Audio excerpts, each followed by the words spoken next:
particular situation when I was diagnosed, I was so sick that by the time I got to the doctor, I could barely walk and barely see.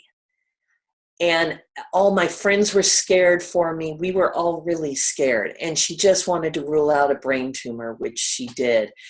And I think because I was, and unfortunately, a good friend of ours was diagnosed with one of those the same time I had my MS, and he ended up passing away 2 years later. I think I was honestly so relieved that all I had was MS. And I know that sounds weird. I ended up, almost being happy to tell people. Like, I've got this. I don't know anything about this disease, but I'm going to learn as much as I can.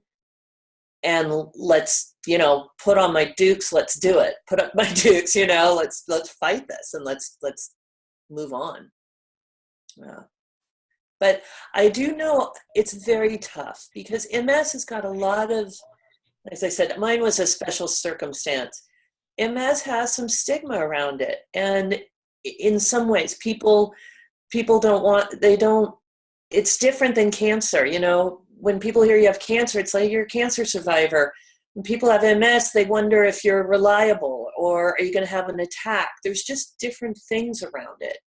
I've had several friends that, especially people in the workforce, who don't want to talk about their MS. School teachers, they don't want to lose their job. They don't want people to look at them differently. And that is really tough. And I feel for them.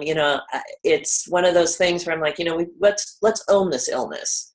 Let's change that stigmatism and say the more people that know about it, the better. And this is what can happen. It is the snowflake illness. No two are the same.